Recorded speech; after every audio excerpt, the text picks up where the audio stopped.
Foi, né? Apareceu para vocês?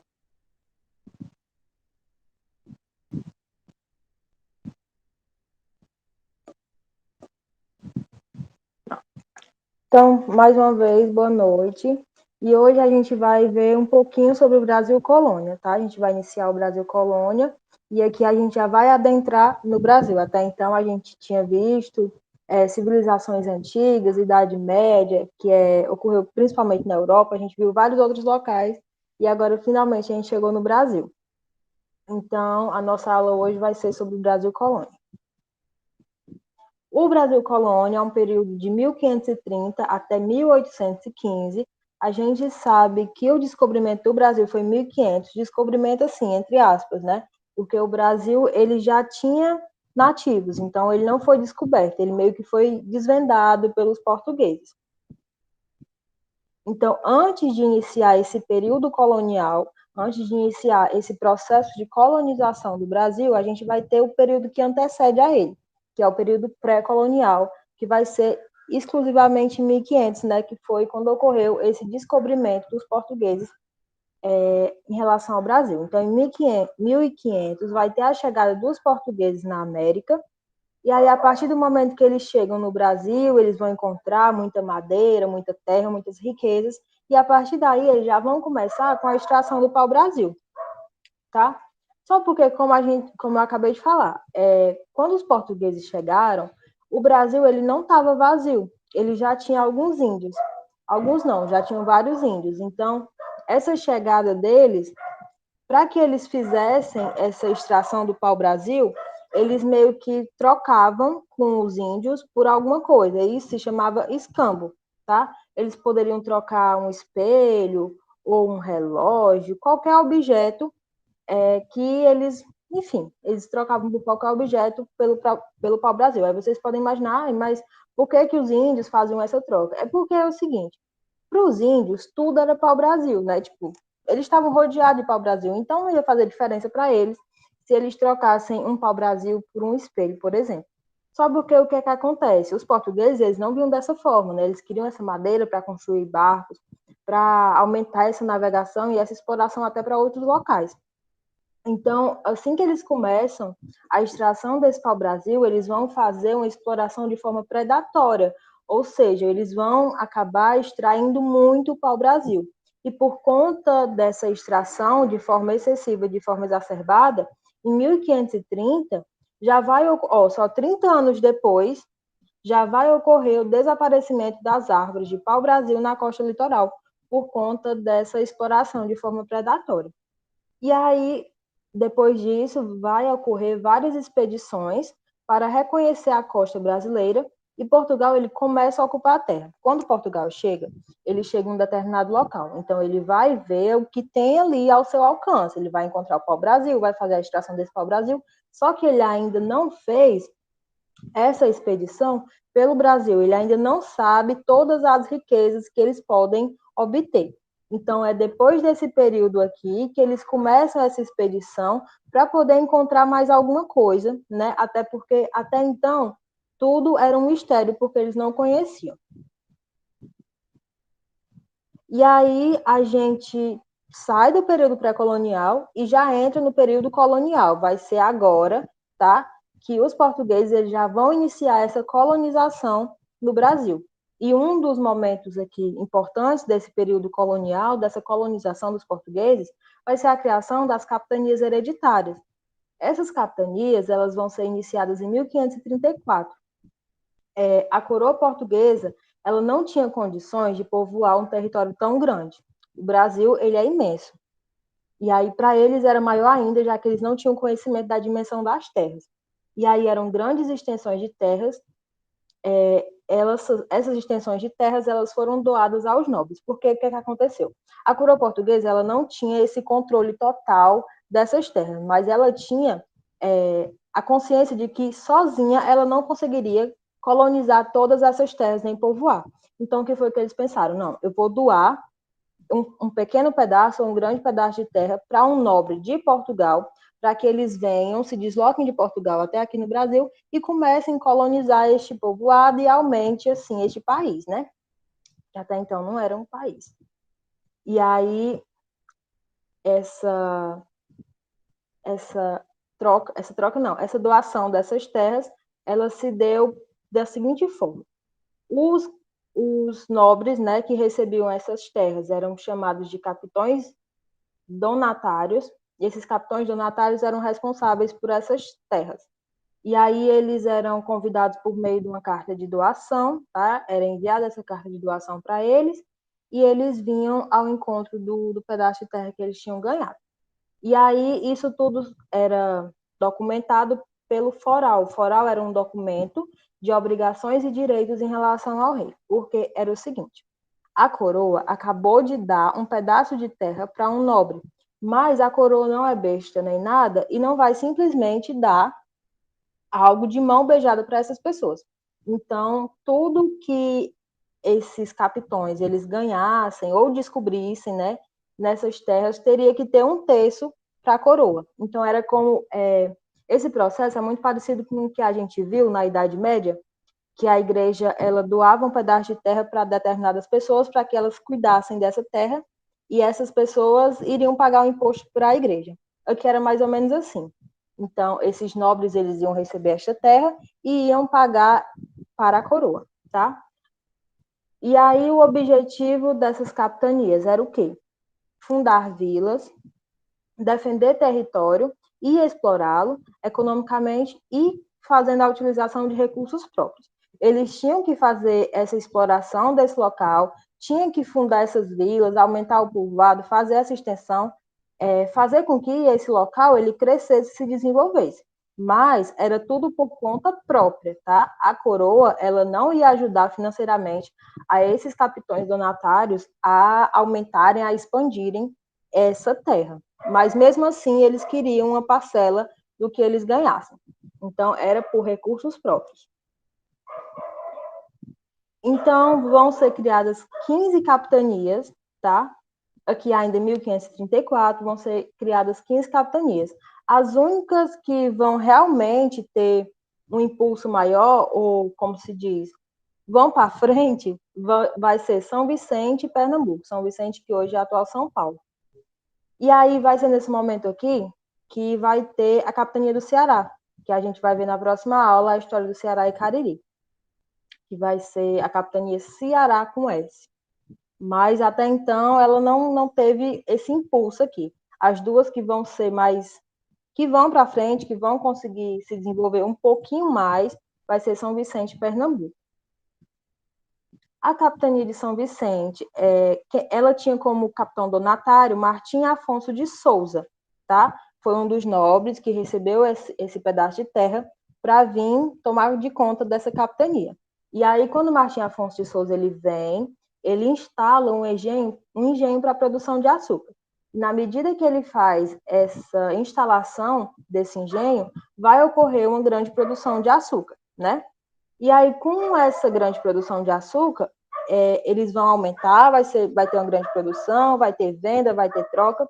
E aí, por conta dessa produção, vai ter muito também aqui a questão da mão de obra escrava, indígena e africana.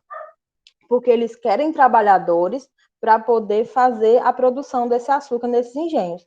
Então, aqui vai ter principalmente a questão dos escravos, da escravidão, tá? Que a gente vai ver um pouquinho mais para frente a questão desse comércio de escravos, e também os indígenas.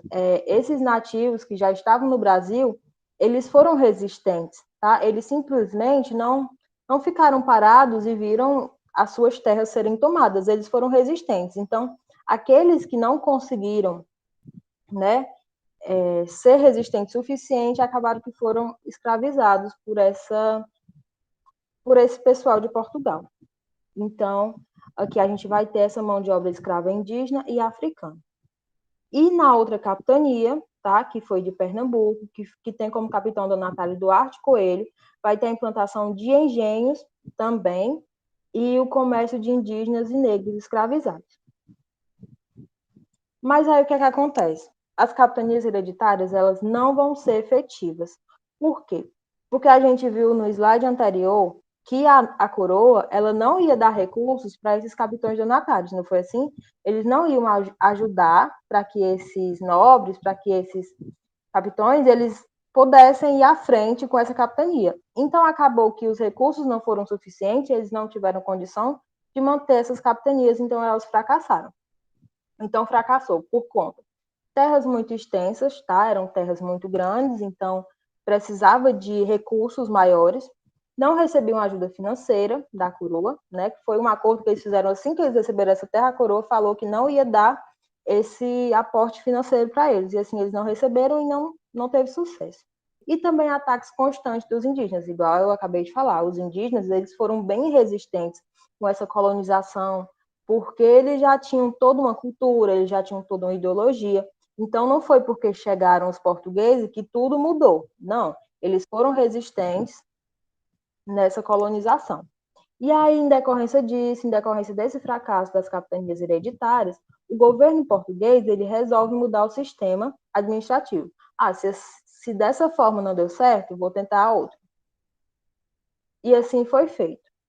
Não deu certo a questão das capitanias hereditárias, não funcionou, então eles resolvem fazer agora o governo geral. O governo geral ele vai acontecer em 1548, que ele tem como objetivo o quê? Centralizar a administração colonial. Antes não eram várias capitanias, cada um com capitão, ou seja, cada um com um líder diferente. Agora não. Agora vai ser um governo só, com a centralização do poder em um único local. Isso não quer dizer que as capitanias elas foram extintas. Não foram, tá? Elas ainda vão estar. Mas agora, o capitão daquela capitania, ele não vai ter poder. O poder vai ser centralizado na mão de uma única pessoa e um único local, tá? Então, em 1549, foi enviado Tomé de Souza. Tomé de Souza, ele vai ser o primeiro governador geral.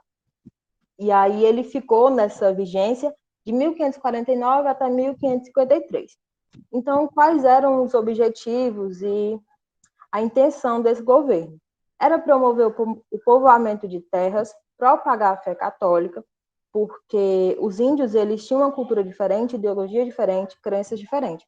Então, os portugueses já tinham outro. Por exemplo, a fé católica, que foi a principal religião da Idade Média. Então, eles já trazem isso. Só porque eles querem que os índios tenham a mesma crença que eles. E é por meio dos jesuítas que eles vão tentar catequizar esses índios. E aí, além disso, defender o território dos ataques dos índios, né? Chegou, então, Tomé de Souza, ele chegou na região da Baía de Todos os Santos, e por conta desse local que ele chegou, ele vai fazendo o crescimento de Salvador e torna Salvador a capital do Brasil. Então, aqui, a gente tem outras capitanias, mas a capital do Brasil vai ser Salvador, tá certo? Então, o poder está todo centralizado na capital de Salvador pelo governador geral, que é Tomé de Souza. E aí, dentro desse governo geral, a gente vai ter algumas atividades econômicas.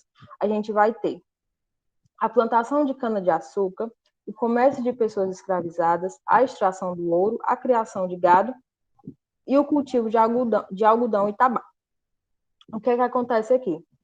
Eu sinalizei 3 dessas atividades como as principais, tá? Porque foram essas que tornaram determinados locais mais importantes nesse período. Então, a plantação da cana-de-açúcar, o comércio de pessoas escravizadas e a extração do ouro, nesse momento, vão ser as principais atividades econômicas.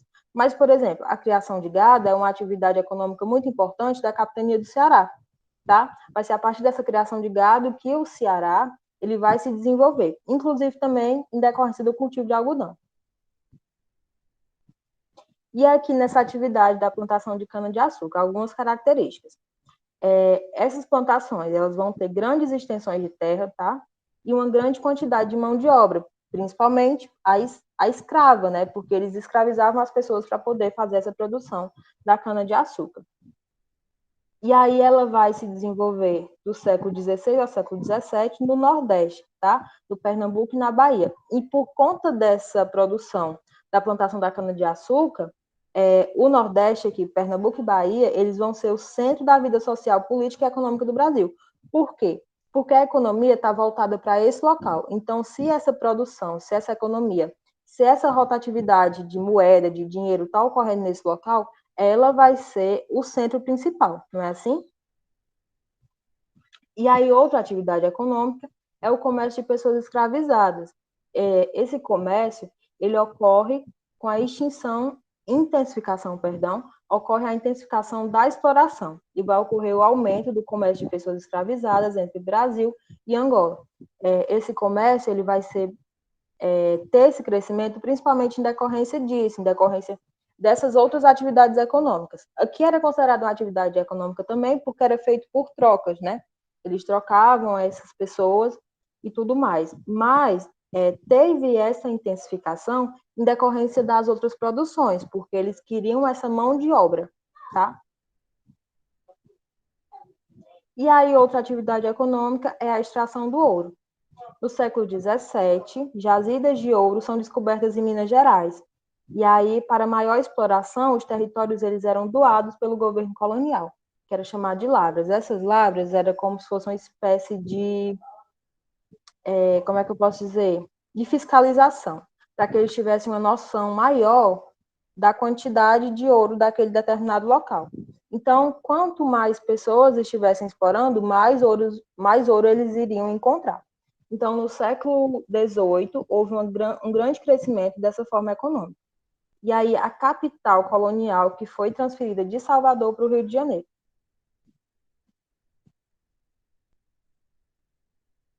E aí, aqui também era mão de obra escrava. Um ponto diferente, por exemplo, da produção da cana-de-açúcar é que aqui, esse escravo ele poderia ser libertado caso encontrasse uma grande pepita de ouro. Não se sabe, isso acontece, teoricamente, isso poderia acontecer. Não sei dizer para vocês se chegou a acontecer de um escravo que encontrou uma grande pepita de ouro, se ele foi liberto, tá? Mas, teoricamente, isso poderia acontecer, poderia ocorrer essa rotatividade social, diferentemente da produção da cana-de-açúcar, não aconteceria, tá? Os escravos, eles iam produzir, e quanto mais eles produzissem, não acontecia nada, eles não ganhavam nada com isso, diferentemente aqui, que, teoricamente, se eles encontrassem essa pepita de ouro, eles poderiam ser libertos. Então, no finalzinho do século XVIII, termina o ciclo do ouro quando o minério começou a se esgotar. Porque aqui vocês podem perceber algo em comum dos portugueses. Quando eles iniciavam a exploração de algo, eles só paravam quando esgotava. Foi assim com o pau-brasil. Eles exploravam de uma forma tão predatória, de uma forma tão constante, que acabava se esgotando, tá? Nada é para sempre. Então, como eles focavam apenas naquela produção, por exemplo, apenas naquela extração, seja dessa produção da cana-de-açúcar, seja na extração do pau-brasil, seja na extração do ouro, era apenas aquilo. Então, esgotava e acabava. Mas esse período do ouro, ele foi muito importante. Inclusive, ele tem esse nome de ciclo do ouro, porque teve muita relevância. E aí, a sociedade brasileira, ela era composta pelo branco europeu, pelos indígenas e pelos negros. O branco europeu eram os portugueses que vieram para o Brasil de todas as classes sociais. Vieram nobres, membros do alto e baixo clero, militares, dentre outros. Veio muita gente de Portugal para o Brasil. Não só os nobres que receberam, por exemplo, aquela carta para poder comandar as capitanias e tudo mais. Vieram várias pessoas, tá? Porque eles vinham junto daquela galera que estava fazendo a expedição, né? Os navios para encontrar essa terra nova, uma terra nova, quer dizer que agora tem uma possibilidade de riqueza e tudo mais. Então, sim, pessoas condenadas à morte também.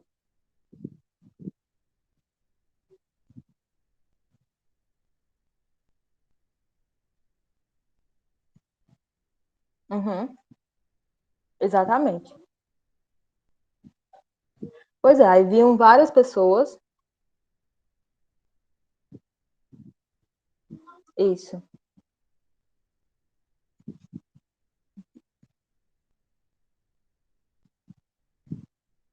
E aí, em decorrência dessa vinda dessas pessoas, tinha essa classe, né, do branco europeu que fazia essa composição da sociedade brasileira. E aí também tinha os indígenas, que os indígenas já eram os nativos, eles que eram os primeiros, no caso, né, eles já estavam no Brasil. E aí eles tinham idiomas e culturas distintas, e até tribos inimigas. Essas tribos inimigas era algo positivo para o português, por exemplo, porque a gente viu a resistência desses indígenas em relação a essa colonização. Então, se esses indígenas eles estavam brigando entre si, dava ao português, né, mais tempo de exploração, já que ele não ia ter, por exemplo, essa barreira que era os índios. Mas os índios eles já tinham idiomas, culturas próprias, ideologias, crenças e tudo mais. E também os negros, que foram trazidos como escravos da África, que também já possuíam crenças e línguas distintas, tá? É por isso que o Brasil, ele hoje em dia, ele é um país tão plural, tá? Com tanta diversidade, porque vieram várias pessoas. Aqui, nesse momento, a gente tem aqui o branco europeu, né? Mas daqui a pouco a gente vai ver que vieram várias outras pessoas de outros países para tentar dominar essa terra também. Então, muitas pessoas que vieram permaneceram, e daí por isso que a gente tem essa diversidade tão grande. Até aqui, vocês têm alguma dúvida?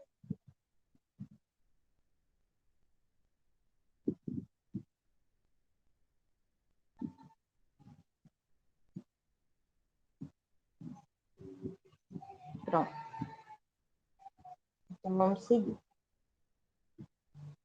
E aí, como eu acabei de falar, os portugueses, eles vieram, mas essa colonização, ela não foi tranquila, tá? Não foi simplesmente, cheguei, vi uma terra nova, cheia de riqueza, vou explorar sozinho de boa, tranquilamente.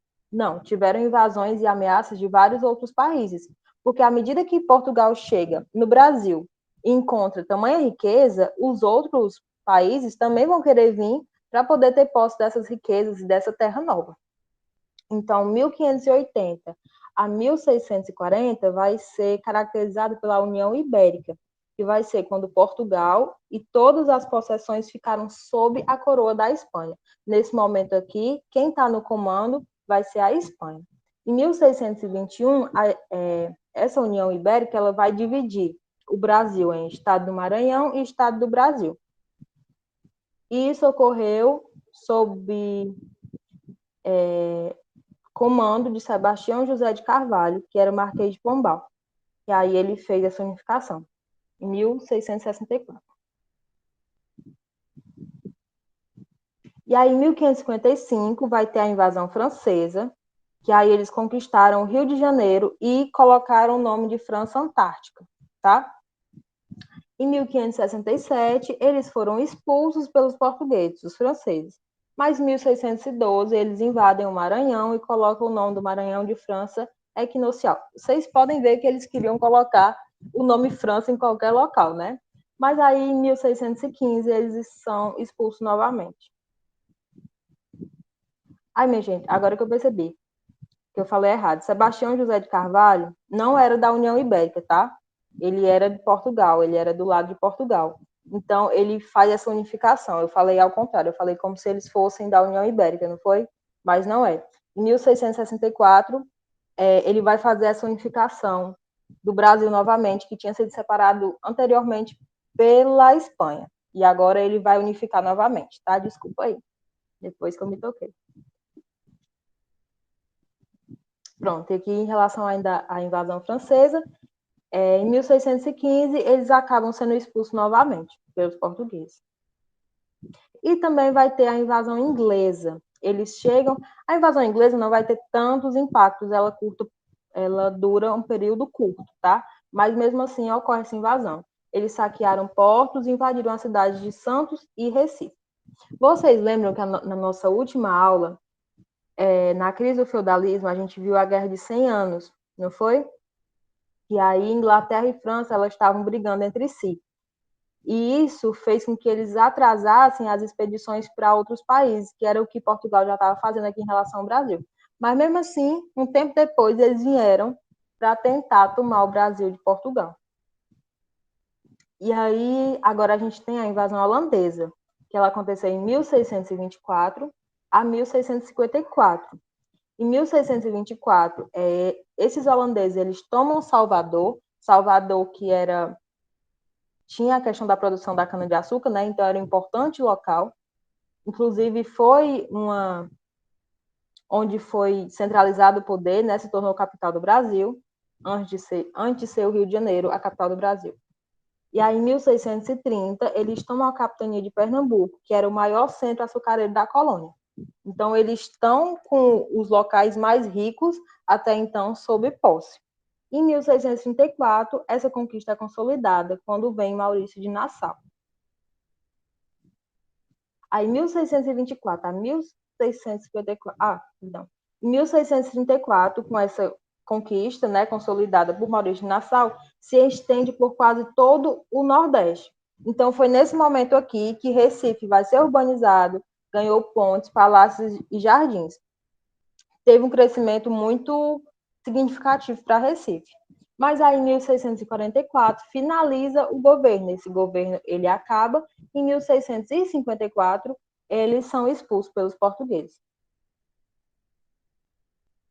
E aí, pronto. Vários outros países tentaram dominar o Brasil, mas acabaram que foram expulsos pelos portugueses, e portugueses conseguiram recuperar novamente essas terras brasileiras. E aí, em decorrência dessas invasões e de sentirem-se, né, bem ameaçados, Portugal ele decide recuperar todo o controle perdido. Então, para mostrar que ele está no controle, a coroa portuguesa ela vai estabelecer maior vigilância dessas terras e, com isso, também vai aumentar os impostos, tá? Para quê? Por que eles queriam aumentar esses impostos? Para mostrar que eles realmente estavam no comando e que eles estavam sob posse de todas aquelas terras. E aí, mas o que acontece? Na medida que aumenta-se os impostos, né, ocorre o quê? O descontentamento com a política e a economia. As pessoas elas não ficam satisfeitas, por exemplo, quando ocorre esse aumento de impostos, de tarifas e tudo mais. Então, em decorrência desse descontentamento, vão ter várias revoltas. Essas revoltas já vão acontecer dentro do Brasil, não são pessoas externas, tá? Não são países que vieram e fizeram, já com a população que estava dentro do Brasil. Então, em 1684, ocorre a Revolta de Beckman, que aconteceu no Maranhão. Em 1708 a 1709, a Revolta dos Emboabas, que aconteceu em Minas Gerais. Em 1710, a Guerra dos Mascotes, que aconteceu em Pernambuco. E aí, anos depois, em 1789, tem a Conjuração Mineira. Em 1788, a Conjuração Baiana. Eu botei Bahia, mas é baiana, viu? Então, aqui vão acontecer várias revoltas. Inclusive, essas revoltas, elas são uma aula à parte. Vale, para que não sai. Precisaria da gente uma aula específica para cada revolta dessa, tá? Mas aí, de uma forma geral, aconteceram essas revoltas em relação ao descontentamento dessas pessoas com essas novas imposições da coroa. Mas aí, essas revoltas, elas conseguiram, por exemplo, o objetivo, que era que ocorresse essa mudança? Não. Então, basicamente, elas não tiveram impacto, mas elas aconteceram. Impacto, eu digo assim, para que ocorresse essa mudança, tá? Toda revolta, ela vai ter uma influência. E aí, depois de tudo isso, depois dessas revoltas e tudo mais, a gente chega no fim do período colonial. Esse fim do período colonial, ele se dá em 1807, quando Portugal ele é invadido pelas tropas napoleônicas, tá? Napoleão invade Portugal e aí a sede do reino muda para o Rio de Janeiro. A coroa ela foge de Portugal e vem para o Brasil, que até então ela só comandava, tá? De lá. Era só os comandos, mas agora ela vem para o Brasil fugindo de Napoleão, que invadiu Portugal. E aí Dom João, que é o príncipe regente, em 1808, ele realiza várias mudanças, como, por exemplo, uma dessas mudanças vai ser a abertura dos portos às nações amigas. Em 1815, o Brasil é elevado à categoria de Reino Unido. E aí, na medida que chegou a coroa no Brasil, ela passa desse período colonial, a gente tem o fim desse período colonial, tá? Que acaba em 1815. Que a gente vai ter depois, posteriormente, outro período. E aqui tem uma questãozinha para vocês. Oh, vamos lá. Sobre as políticas administrativas dos portugueses em suas colônias, inclusive nas terras do Brasil, é correto afirmar, letra A. Até o final da primeira metade do século XVI, as conquistas portuguesas se limitavam ao estabelecimento de feitorias, sem montar estratégias políticas administrativas para as terras encontradas na América, África e Ásia. Letra B. Em 1549, a coroa portuguesa instituiu o governo geral no Brasil, caracterizando um processo relativo de centralidade na cidade de São Salvador, na Baía de Todos os Santos. Letra C. Com a criação do governo geral, as capitanias elas foram completamente extintas, cabendo aos governadores o exercício pleno do poder sobre a justiça, a fazenda, as milícias e a doação das Seis Marias. Letra D.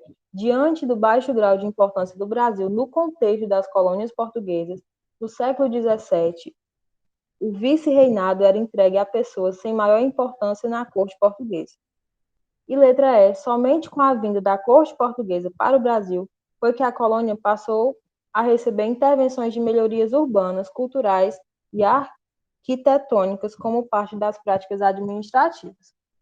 E aí, o que é que vocês acham?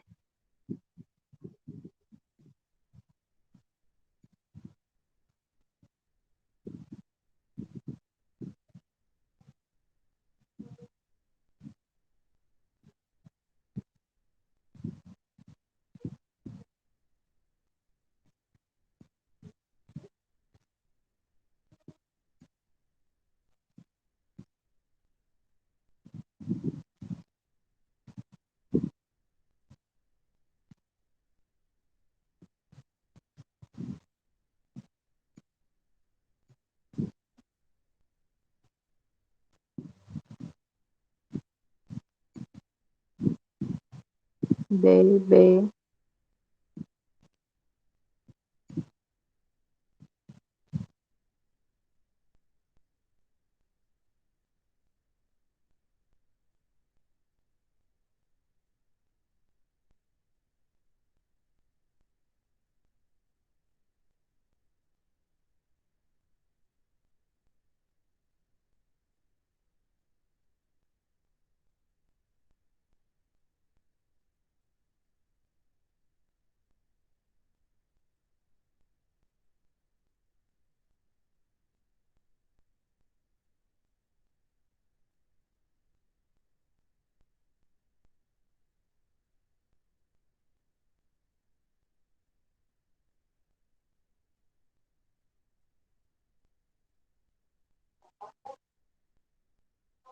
É, todo mundo acha que é B, alguém acha que é outra.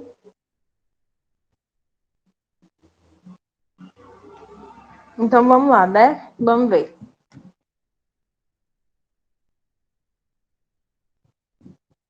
Letra B, acertaram. Tá bem simples, né? Essa questão, porque arrasou! Parabéns! Tava bem legal essa questão.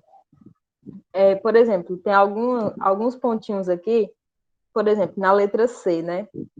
Que essa palavrazinha aqui, ó, que as capitanias elas foram completamente extintas. Sim, a letra E confunde, ó, mas por que que não é a E? Aqui fala que somente, né, com a vinda da corte portuguesa para o Brasil foi que a colônia passou a receber intervenções e melhorias urbanas. Mas a gente viu que, por exemplo, como é, Tamara? Deixa eu ver aqui o que está dizendo.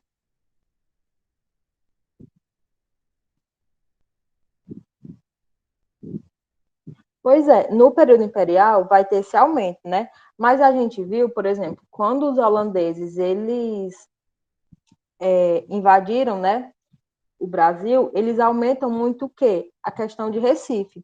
Então, Recife ele vai ser urbanizado ainda no período colonial. Então, também tem esse ponto.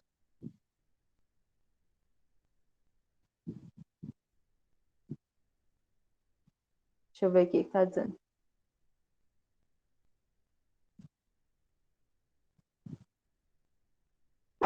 Sim, sim. Ai, meu Deus, travou, deixa aqui. Voltou. Então, tem alguns que podem confundir, mas a B, ela está bem clara do que a gente viu, que a coroa portuguesa, ela instituiu o governo geral do Brasil, né, caracterizado como processo relativo de centralidade na cidade de São Salvador da Bahia de Todos os Santos, que Salvador, ela foi a capital do Brasil, né, assim?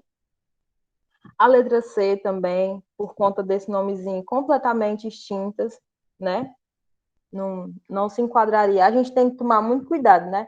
Com essas palavras somente, completamente, essas palavrinhas assim que, né? Que podem fazer que a gente caia. Então, é a letra B. Vocês acertaram, vocês arrasaram. E por hoje é isso, a nossa aula. Vocês têm alguma dúvida? Alguma coisinha que vocês queiram falar? Podem falar.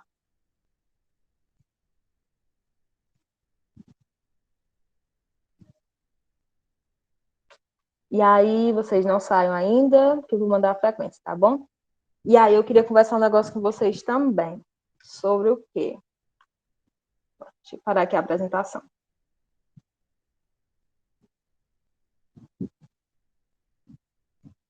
Vou mandar aqui.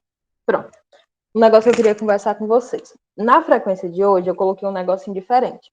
E eu quero que vocês me digam se vocês têm alguma sugestão de conteúdo para a gente ver nas próximas aulas. Por exemplo, na próxima aula eu vou dar a história do Cariri, do Ceará e do Cariri, porque sempre cai no vestibular. Às vezes cai uma questão, às vezes cai até mais de uma. Então, é um conteúdo que sempre tem. Mas aí, daqui para o vestibular, eu estava contando hoje, acho que a gente tem só 4 aulas. Tirando a da história do Ceará e Cariri, a gente só tem 3, se eu não me engano.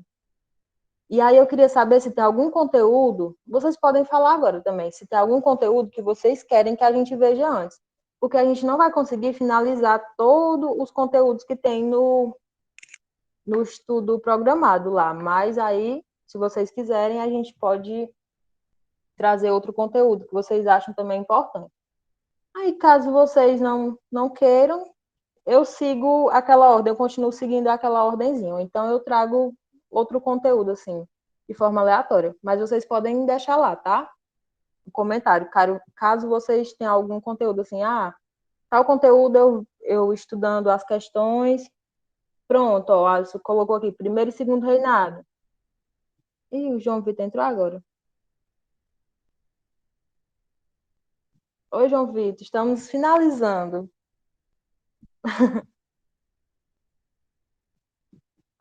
Pois é, aí eu vou deixar lá, tá? Caso vocês acham para mim, tanto faz os próximos conteúdos. Então você pode botar lá também, fique à vontade.